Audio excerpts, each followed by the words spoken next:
Get a bigger one? Oh man! Well, actually, See, maybe and not. this is how we start the show. Trump had a bigger one. I think that was we're talking about audiences. Of course, this is Ian Harris. Everyone, if you don't know Ian Harris, skeptic, comedian, atheist, smart guy, MMA, badass. Am I doing the wrong side? I guess I'm doing the wrong side here. Works for me. I don't know. So how are you doing this morning, Ian? I'm doing all right. How are you doing? And that was the first time in history that's ever been said. Right. Trump had a bigger one. Yeah, exactly. I was just looking up while we were talking there, getting ready to see if there was any, recordings on the town halls, on the ratings for the town halls last night. But what I found was not that. They were just saying the bigger night went to the moderator of the Trump town hall. I think they're just saying she had the best performance, Savannah Guthrie. So that's what I had seen. Right. And just because there are more people watching the Trump show, the Trump town hall, is not indicative to the fact that they were there to support Donald Trump. Like if I wasn't on a YouTube show last night during the town halls, I would have tuned in to see Trump, just to see, the dumpster fire that is the Republican Party 2020. Yeah, and I don't even know what the ratings were, but they were just saying that she, which she did. I saw enough of it. She could have been a little tougher on him, but she was pretty tough on him. Like she asked some real questions and kind of didn't let him slide on his stupidity. So it's good if a bunch of people tuned in to see him. Like he got angry and he didn't.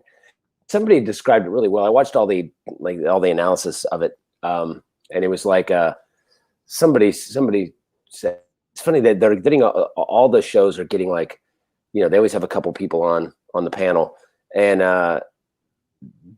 every one of them, it's like former Mitt Romney strategist, former Republicans, and they're all like, Trump's an idiot. And I'm like, wow, this is amazing. Like all these former Republican people, and everyone was like, yeah, on one you saw a guy who had a plan, who, ever across the board, empathy. When they asked a surprise question of Joe Biden that was like, what would you do if you don't win? Yes. And they're like, there's no way that was planned. So what he said came off the top of his head, and he was like thoughtful and all this. And then they asked, Trump something else, not simple. It's not exactly that, but like, what would you tell people that voted for you or that might not have feel that you're doing a great thing? And he's like, I'm doing a great job. But it's like one was like, well, if I lose, I'll still do this and this and this, and it's my fault for not doing better to win. And then Trump, what about people who voted for you didn't think you've done what you said you would do? I've done a great job. And they're like, that just sums it up right there. It's like one refuses to even admit that he's ever at fault. Right. Biden was able to give an adult answer. Right. Yeah. It's like, well, I guess I gotta suck as a candidate if I can't win against this guy over here. Yeah, exactly. It's like maybe I am sleepy. Maybe I'm sleeping through what's going on. Yeah, I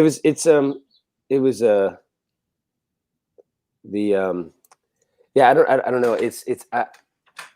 I actually think that's why I wanted to see this debate. Actually, I really wish Trump wouldn't have wussed out on it, but the good, saying this for months now, all debates with Trump should be town hall style. Interesting. Continue. Because he doesn't go after voters. Like that's the thing that makes me think some of this is calculated, or at least innate. Like he knows how to deal with people on some level, because he did have a couple of normally he just goes off the rails and says crazy stuff. And he had a couple answers that seemed calculated, but also he doesn't go after. I mean, he does a little bit. He can't help himself from when he gets challenged. Like somebody asked him a question about abortion or something, and he was like, well, I do that, whatever. But he doesn't go off like he does on reporters. You're stupid. You're fired. Get out of here. So he has to answer he doesn't want to lose voters. So when voters ask him questions, and he doesn't go, you're a Democrat, you're stupid, get out of here. He'll do it later. He'll be like, they were all plants. They were all Democrats. But he won't do it on the spot, which means he has to answer somewhat honestly. That's an interesting observation because Trump does need to be able to bully people. Who Trump is that he's a bully. Sure. And you're right. When there's a town hall meeting format, it's more difficult for him to be a bully. Yeah. Yeah, I think and then sometimes, he won't talk over them as much. So sometimes he won't answer the question, and they'll go, "Okay, but you said you didn't do this," and he'll be like, "Well," and he's just, what else? What can he do? That's why I wanted them together on the town hall, because then you would see the stark contrast where Trump is trying to answer, but he doesn't really have an answer, because his answer is, "I'm gaslighting you," or his answer is, "I'm making shit up," or whatever. And then to Biden, who would have an answer. Right. I think that would have been really great to see a town hall with the two of them. Maybe they can do the next one, but the next one wasn't set to be a town hall. This was the only one that was, which I'm not saying that, I'm not a conspiracy theorist. I don't think Trump got the coronavirus or faked the coronavirus necessarily. But the second I'm like, here comes his excuse to get out of the debate. Sure enough. What I found interesting too was that he didn't move around at all. From what I saw, is that he stayed on his perch. He stayed on that bench or chair or whatever it was. And he's a guy that likes to move around a lot on stage. And he couldn't have been comfortable just sitting there for an hour. Yeah. I don't know. Yeah. I mean, maybe he's still out of breath. Good point. I like that. I'm surprised, though, that he hasn't. Man, not really. I guess they have even Chris Christie is out, which was out of his COVID, and I thought he was going to be a goner. Me too. He was in my Deadpool. He was like number one. Yeah, he was in ICU for several days. That he came out and actually gave the best response that Trump should have given. He said, "I was wrong." He kind of said, I wonder if it causes any dissent, but he said, "I thought I would be safe at the White House. I thought that would be a safe house, and it wasn't. I'm wrong about not wearing a mask." And he said, he goes, after 6 days in the ICU or whatever it was, he said, anyone who's not taking this seriously, you better take this seriously. So that was pretty impressive to hear him break from Donald Trump on that, at least. I mean, that's what Trump should have said, but he won't. But I think I'm surprised that nobody's having, I do wonder, all these people that are dying from it with the comorbidities, and I wonder how bad they are. Because we have seen, or if it's got to be some other type of element that makes us die from it. Because you look at the guy, the Broadway star, 41 years old, he had, and he was 90 days before he died. And I'm like, what else how could it, maybe it attacks certain people a different way? I don't know, like a genetic predisposition to something. I talked to one of my buddies, and he had it. And, he's around my age, but he's in good health. Right. And he had it down in Georgia, and he just said he had a cough for months afterwards, after being cleared, after being tested negative. And, that organ damage, the damage that it does to you is real. And I don't think you can just walk away. If your lungs are really damaged, or if your heart got damaged, right, that's a problem. Right. No, for sure. Long term. I just you saw like Herman Cain and some of these other people where it's like, which I was hoping for Trump, is that they start to get better, and then the immune response kicks in, and then they get really bad. Like you hear people getting off the ventilator, going home, and then 2 days later they're back and they die a week later. And that's kind of what happened with Herman Cain, where they're like, I'm feeling great, and then a week later they're the steroids wear off, whatever. I think Trump must have had the best possible doctors in medicine and whatever. But I think about like Chris Christie. I'm like, how did that guy? He's already back to normal now, and it's like it's only been a week and a half. I'm like, how is that possible? Like, I don't know what they must be getting, some sort of treatment that we're not getting, or like I said, maybe it's just that some of these other people have some sort of element that we haven't found yet, right, in the blood or what. I mean, they were looking at blood type for a while, but I guess they've determined that's not to be the case. When I look at Trump, and let's back up a little bit. You obviously have a lot of experience in MMA, and you must see this, that some guys are just genetically, they just have more gas in the tank. They just have higher constitutions and higher stamina. Mm-hmm. And when I see Donald Trump, I don't like the guy. Never voted for the guy. I love riffing on the guy. think he's a fascist. But just from looking at how he performs, he may say crazy stuff on stage, but he seems to have a lot of gas in the tank. So I'm wondering if you have just this kind of stamina, the ability just to do work, whether or not that gives you some kind of insulation against the long-term, effects of COVID. So you're saying he's a human cockroach? Okay. Yes. Yeah. Thank you. If he was an MMA fighter, he would be the human cockroach, or just the cockroach. I mean, think about it. He's orange. He's round. He stinks on the inside. Not pretty to look at. Infests, and yet he can last. He does. So yeah. In my darkest of moments, I wonder if he has the Keith Richards gene, Oh God. the ability just to keep on plugging even after you do horrible, horrible things to your body. Well, that would be great, because that would mean more time in prison for him. I could not have died with COVID. That's it's great that you're being a little ray of sunshine for me. Yeah, fantastic. It's I think, man, it's so hard to stay positive, but I'm doing my best.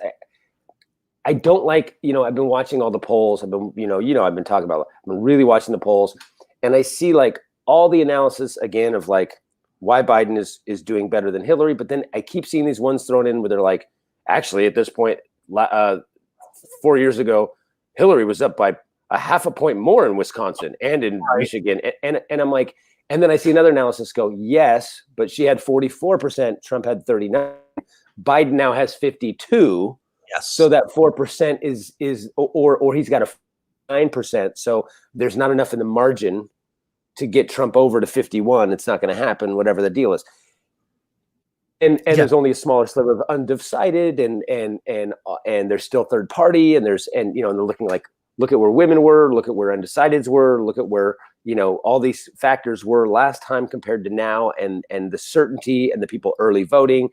Yeah. And I look at all that and I go, it looks pretty good that Biden's going to win at least the states that he should win: Pennsylvania, Wisconsin, Michigan, and that would be enough to put him over. But he also might win Georgia and Arizona and Florida and states that we don't expect him to win, that would put him over 300 something.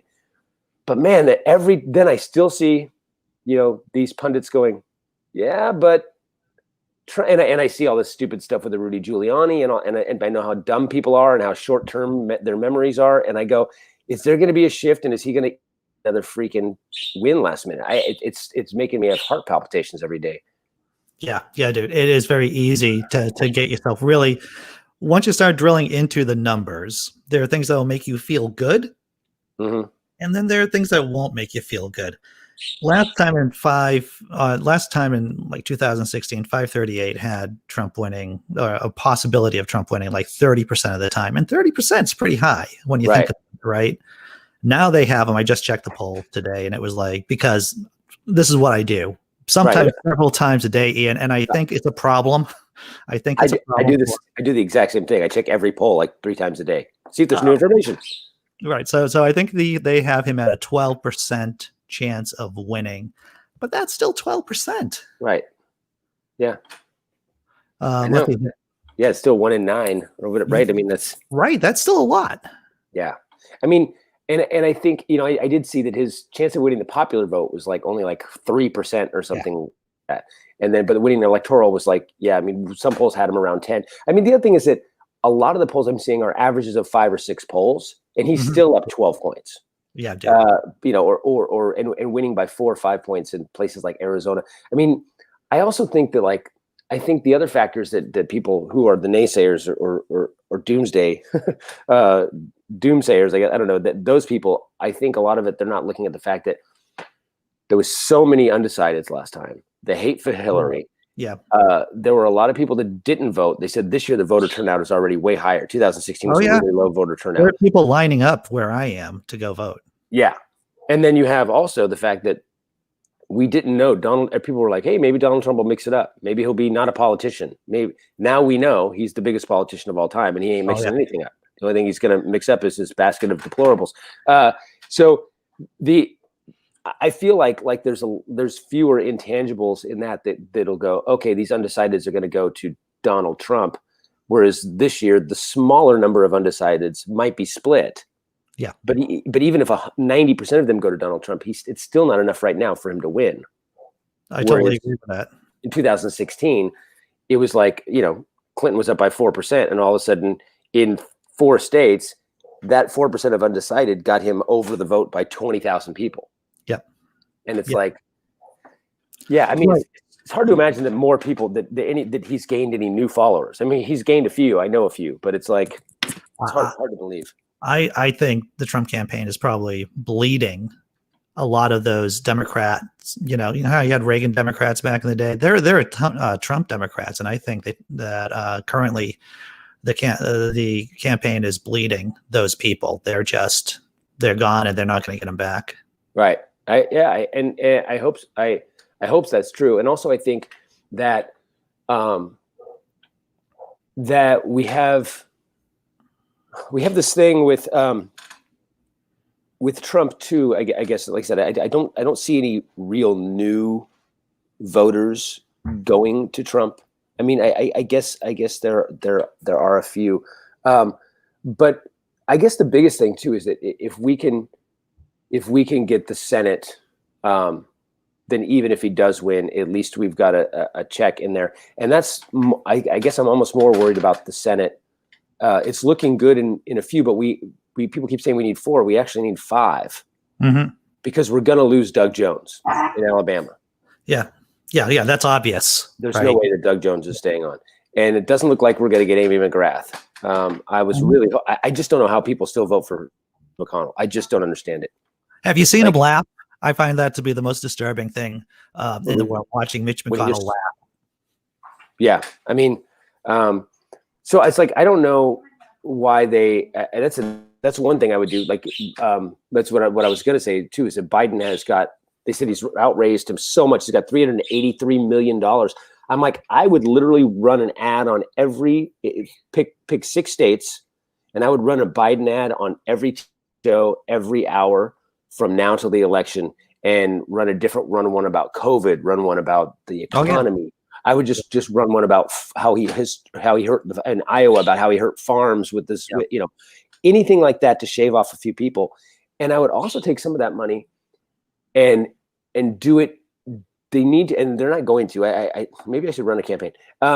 They should go to states that have Senate races as well. So not just swing states for Biden, but go to these ones that have Senate races as well. Be like, run kind of blue no matter who type stuff. Sure. Because you can look at these places. The thing I never understand, and Montana is a really good example of this. Montana has a Democratic governor. They have 1 Democratic senator. Yep. Their other senator is in a 48-48 tie right now. That's Steve Bullock and I can't remember the guy's name, Raines or something like that. But so it's possible that if Steve Bullock pulls this out, they'll have 2 Democratic senators and a Democratic governor. But last time, I believe Trump won by like 30% or 20%. Yep. And he's polling right now at like the high 60s or mid 60s or something like that. And I'm like, who does that? Who goes to the polls and votes for the craziest, most right-wing nut job we've ever had as president, and an all-Democratic ticket down the other side? It's very rare for that to happen these days. Back when we were kids, people were more likely to vote one party for president and then pick and choose down ticket. But now, typically, people just go Democrat all the way, Republican all the way. I just wanted to say that the girlfriend mentions that there is a new test that can tell how severe COVID-19 will be based on pro-inflammatory and anti-inflammatory levels in your blood. So I guess if you have anti-inflammatory levels that are good, then you're not likely to get like horrible effects of COVID-19. That's interesting. Which is weird that Chris Christie and Donald Trump didn't have high pro-inflammatory. Yeah. Because you would think that they're just inflammatories. Right. Indeed, sir. Yeah. But yeah, I think that that's one thing Biden should do. You're not going to hold on to that money. Spend your $400 million in Pennsylvania, Wisconsin, Georgia, Arizona. Don't worry about Texas right now. Just Florida. Just go nuts in Florida. If he wins Florida, it's over. You don't even need the other states. Yeah, completely. If boom, you win boom, boom. Florida, yeah. And just spend, and then go to. I mean, I'm doing this thing. I'm doing a flip the Senate thing on Saturday at 5. It's on Zoom. My Facebook. It's on there. It's a flip. God, who's on there? There's a whole ton of people. Shelley Segal doing some stuff. There's I think Jamie Raskin is talking. There's a whole bunch of people talking, and I'm not doing comedy, but I'm doing a 10-minute comedic talk rant thing, whatever. You're doing what you're doing here, Ian. That's what you're doing. Maybe you're gonna amp up the funny a little bit, but you're doing the cockroach thing. You'll mix it up a bit. I'll do my best. So we're doing that Saturday. Flip the Senate, and it's to raise money for like 5 candidates. And I literally had this thought talking to the organizer yesterday. I was like, Montana only has, I don't know what the numbers are now, but I know a few years back, Montana only had like 900,000 people total in the whole state. It's not a lot of people. It's small. It's somewhere around 1 million. And I'm like, if you're looking at a 48 to 48% run right now, you really only need to convince like 1,000 people. Yeah. Like it's a small margin. It's a small margin of people. Right. Because we know that of those 1 million people, there's only, 60% or so are age. Of that 60%, there's probably only 30% that's actually voting. Maybe at that 60%, maybe it's 3/4 are voting. So we're talking like 50,000, whatever that is, 500,000 people total voting in that state. So it's like if you're talking 500,000 people and it's at pretty even, you really only need to get a few new people out, or you just need to flip a few people. It's really not that much in a state like that. So like, I think that's a really good state. They should push, and get those couple thousand extra people out and flip the Senate with Montana, which wasn't on the charts before. Georgia wasn't on the charts before now.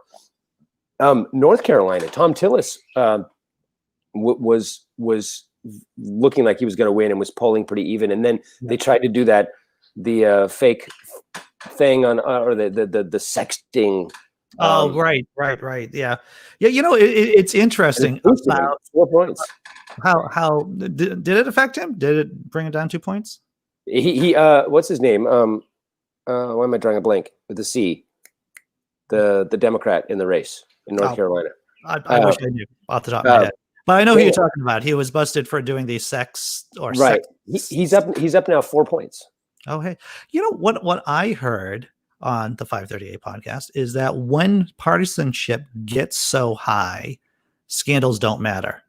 And that kind of explains that particular situation. It explains why nothing really sticks to Trump in any meaningful way, or it's difficult to stick things to Trump because people are so partisan in this country at this time. Right. Yeah. Yeah. I think it would be interesting to, go ahead. Do you have like something? They was asking Neil, the 604 atheist, was wondering if you have a small parrot as a pet somewhere in the background. Yes. Yeah. I'm sorry if you can hear that. My daughter has a parakeet. A parakeet. It's way over somewhere else, but yeah. Right. It does squeak a lot. I apologize, guys. Oh, no worries, man. No worries. What were you going to say? I'm sorry. Oh, I don't remember. No, but it's, yeah, well, I don't even remember where we were now.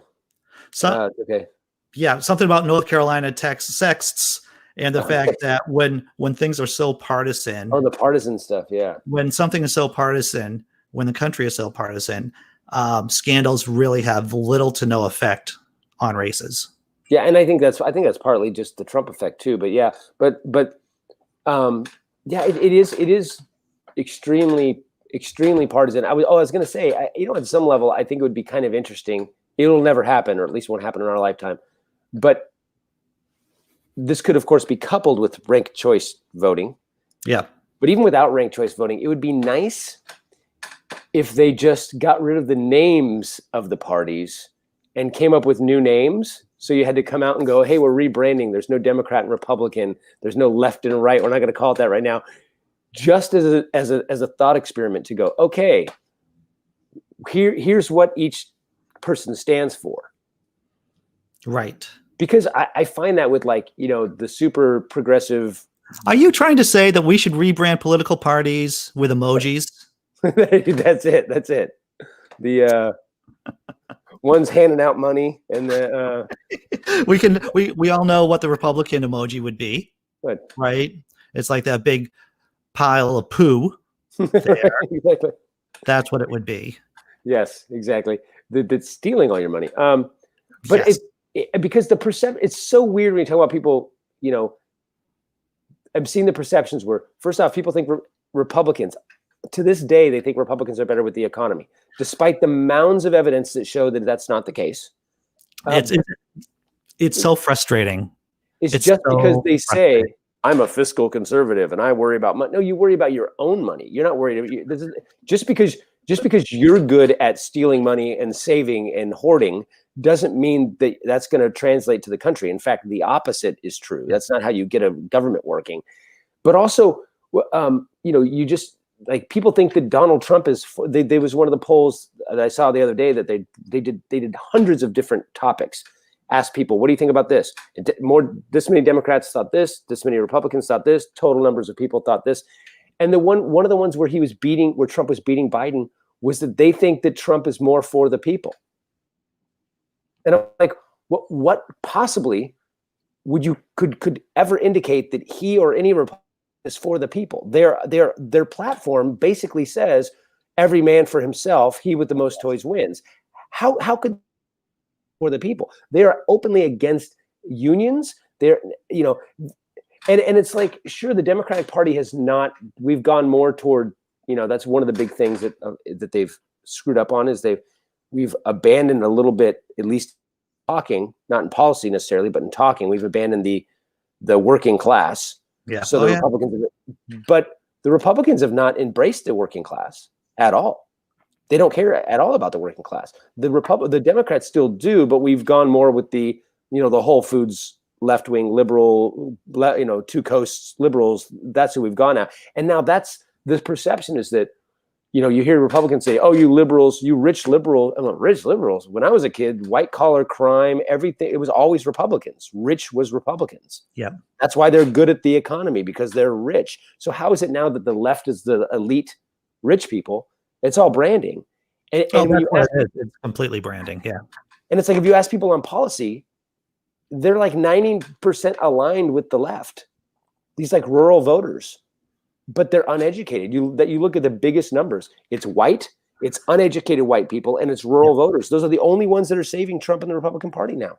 Tell me if I'm off base on this, Ian. This is what I've noticed from a lot of people who are high-level Democrats or who are really strong for the Democratic Party. They're just too smart for their own good. They don't understand how everyday Americans think or how they behave. Yeah, I agree with that. I think the problem, though, I also think that it's the base. So that percentage of, and I've been saying this, I think I've said this on here before. The way you win an election is not with facts. You win elections on emotion. Completely. You govern by facts. But the problem is you have like 30-some% of the country that are morons that are, I mean, it's whatever. It's just a fact, right? I mean, you look at IQ levels, like it's got to be that way. 30% are, and you look at across the board, people who supported Hitler after he was dead, people who supported Nixon, people who still support Trump. It's like 30-35%. It's the same 30-35% of adults who don't pay attention to stuff. You have that group of people. You have another 30-some% of people that are more like us, that are probably, we think about everything. We want to know, wait, what's the detail? Like that's why you have the progressive left splitting over, well, his wording is different in this, so he's a fascist. Right? Because it has to be perfect and everything's got to be planned. And then you have this 30-40% in the middle that is smart or not uneducated, but not super educated, that sure, they want to know the policies, and if you ask them, they'll be like, oh yeah, I agree with that. But they're not reacting to that. They're not spending all their days looking and seeing, oh wait, what does this guy think about minimum wage? Ooh, $15. I want $16. So what happens is the Democrats have become, what's our policy? Our policy is this. So we're up there going climate change there's so and so many cubic tons of this in the air and blah blah blah blah blah blah blah blah blah, and that 40% just goes, shut up, and Trump goes, Mexicans are bad. We're going to put a big thing up that stops them, and we're going to make him pay for it. And people go, woohoo! Yeah. You can ask them, is he going to pay for it? And they'll say, of course he's not going to pay for it. Of course that's not going to happen.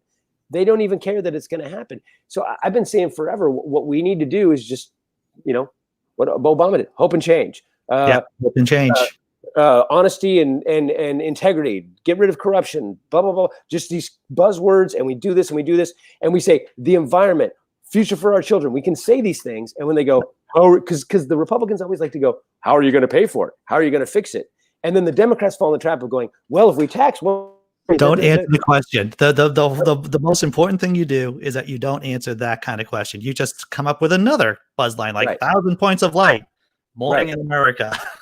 But what we do need to do, which is what Elizabeth Warren was doing but didn't do enough of, is because there is that 30-some% like us that wants to know, how are we going to pay for that? Because, the Republicans ask that question, how are you going to pay for healthcare? And we go, what's your healthcare plan? And they go, he'll come up with one. He doesn't even have one. So they don't require the same level of evidence. It's like when you're arguing with a religious person and they go, oh, so you think the world started, but the universe, blah, blah, blah. Show me the evidence that's before nothing, and show me the evidence that the first laws of thermodynamics, blah, blah, blah, blah, blah. And you go, oh, cool. Show me your evidence of God. Doesn't need it. What? You require all this evidence of me that you don't even understand. Yeah. So if we just said hope and change, healthcare, and we tax the rich and, and working class, and they said, how are you going to pay for it? What are your plans? We could say, it's on my website. Yeah. Go check out joebiden.com. And there's a whole thing of all my plans and how we're going to. And people like you and I will go look and go, it's here. It's here. Right. And it looks, and the numbers are right. And everything seems to fit. Who I miss, and not for his policies, but his ability to connect with people and still be smart, is Bill Clinton. That man, not the perfect president, obviously, but he was exceptionally bright, but was smart enough to know that being smart wasn't good enough to win a presidential election. Mm-hmm. Yeah, I mean, I think Obama did a job of that. He had one, healthcare, hope and change. Hope and change. Right? And, the problem with Clinton is, I think actually Clinton did some great stuff. The economy, the dot-com boom, of course, helped him out immensely.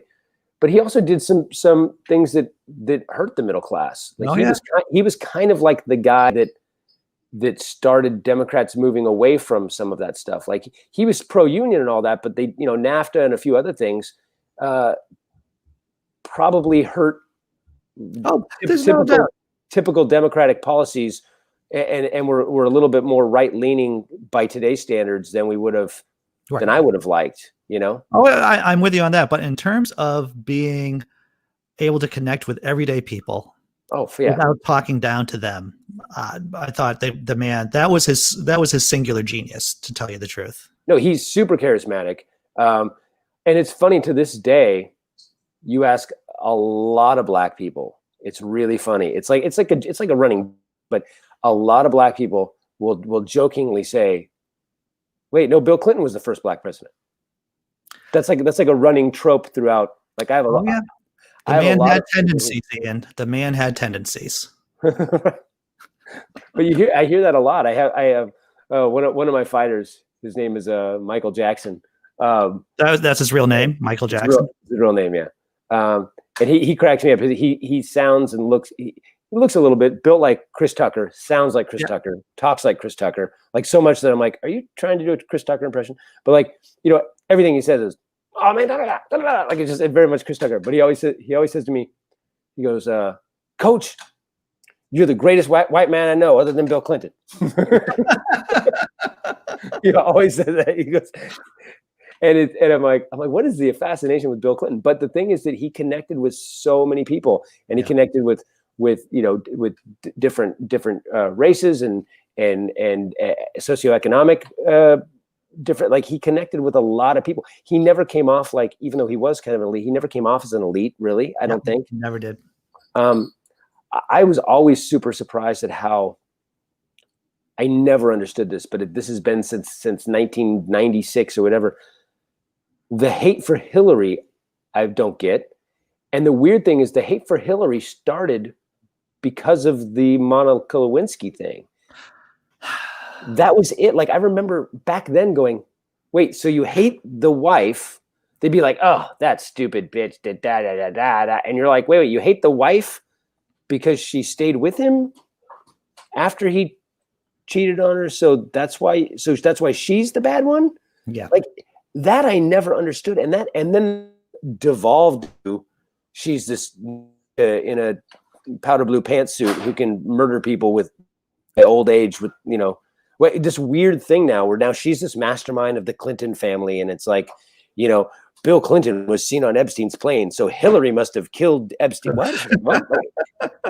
It's amazing how it's gone from, I don't like her because she stayed with the guy after he cheated on her, to now she's this evil mastermind who it's that, to me, is one of the weirdest phenomenons in our culture, in our pop culture of the last 30 years. It's a strange nexus point of patriarchy, misogyny, which they go hand in hand together, and just the Republican hate machine just being able to crank out decades of hate on that woman. And let's face it, if she had the same skill set as her husband did about being able to connect with people, it probably wouldn't have been as bad for her. No, and I actually think she would be a better president. I think she's better on policy. She's smart as a whip. She's, I think she would have been a great president. That which makes you a good candidate makes you a horrible president 9 out of 10 times. If you're a good candidate for president of the United States, that skill set does not transfer into being a good president, because you got to do so many crazy things, Ian. You got to do so many crazy things to get the presidency. Well, it's funny, like those two things that my dad didn't invent them. They're old cliches. But my dad used to say probably every day of my life. And I think about this. I'm like, I'm 49 years old. So this is from the 70s. And before, my dad used to say two things that we've all probably heard. One is he would say, the problem with being president is anyone smart enough to have the job isn't dumb enough to take it. Right. And then the other thing he would say is he goes, I don't belong to any organized political party. I'm a Democrat. Oh yeah, well that's a Will Rogers quote right there. Right. That latter one, man, that's a great quote. But my point is that those two things are known. That's just something that's been out forever. People have said that stuff, repeated those quotes, said versions of those quotes. People for 60, 70 years now. Yeah, and it's still so. There has to be some truth to this. Well, you can definitely see the Republican Party as the party of Christian theocrats and all the people in the oligarchy, right? By and large, and because we have this crazy two-party system, the Democratic Party is the party of default. It's the default party. So everyone else who aren't Christian theocrats or bootlickers of the oligarchy, I guess you got to be a Democrat then, and that's just it. It empowers the Republicans because they're so laser focused, and it makes the second party so chaotic. Yeah, I think that's part of it too. But I also think that it's the Democrats are horrible at messaging, horrible at branding. I mean, you look at like every single time, I would defund the police. Really, that's the wording you came up with. Like you didn't think ahead of time that maybe someone might take that the wrong way. Well, I mean, just that over and over and over, we put out these things. It's like, I think like Black Lives Matter. All they had to do is add 2. Black Lives Matter also, and then there wouldn't be. I mean, could we think a little bit ahead to go? Oh, that some idiot on the right's going to be like, oh, so only Black Lives Matter? That's what they're going to like. I will say this, is that as I've gotten older, I've gotten more radical. I've said that 100 times at least. And that when you think about pushing the conversation to like the left or to the right, you want to say stuff that's going to make people uncomfortable. Yeah. The certain right people, certain correct people to be uncomfortable. And that allows us for those, let's say, so you have like more farther left people than us saying things that you go, well, that's interesting messaging, but that expands the conversation for us to talk about our points that we want to get through. So right, I agree, but I think that we're bad at doing. I think there's a better way to do it somewhere in between there. I just feel like we always lose the messaging war, like on so many things. We do, because the Republicans have actually. I want to say put this quote up or this statement from Blazing Wizard Pope. I don't believe to any political party there's 13 in Denmark, and even the furthest green and left isn't green and left enough for me. I don't have Denmark envy too much right now about having 13 political parties. Yeah, right, exactly. What are you going to do? Tell us about your free healthcare, good education system. Yeah, exactly. People voting on what your platform is. Right. And unfortunately, by the way, actually, I have to go. I got to get my daughter to school. It's 8:40 on this coast. Is she going to in-person classes? No, I take her to kind of. She has to. Everything's on Zoom still. Oh, good. But there's like this little center. They only have a couple kids that are there, but there's it's like a tutoring center that it's meant to go with the tutor, but they also do offer kids to sit and do their Zoom classes there from a desk with somebody if they need help. Interesting. And it's just, for me, it's her and like one other kid, and then the lady who runs the place for the most part. But it keeps her from having to do all of her classes from her bedroom or from the living room. Right. So it's just better. It's like a structured environment that feels, she gets less frustrated too when the person she can ask for help, me. Yeah. Well, that's smart. That's smart to do, Ian. Yeah. So we take her there a few days a week to her school, her Zoom from another location other than our house. So so I have to get her there before 9. So okay. So sorry to run so early. No, again, dude, it's always great to talk with you. It's always fun. Tell me about that thing. Say what's going on Saturday. There's this whole Flip the Senate thing that you're going to be doing. Yeah, so it's Flip the Senate. It's done by the Humanist Society, I believe, and it's a whole group of coalition of humanists from different parts. I think most of them are in California, San Diego, Orange County. So you can go to my Facebook page and I'll be posting it. But it's Saturday at 5:00 Pacific time, so 8:00 Eastern time, and it's just there's a bunch of speakers. I'm trying to remember everybody, but and we're raising money we're trying to raise money for 5 to split over to 5 senators. So it's just a little donation thing, and I'll be talking, and there'll be a few other people talking. So that's Saturday, and then today at noon Pacific. So in a few hours, Critical and Thinking podcast with me and Ty Barnett that you were on. Thank you. That was a lot of fun, dude. That was a lot of fun. Oh yeah, anytime.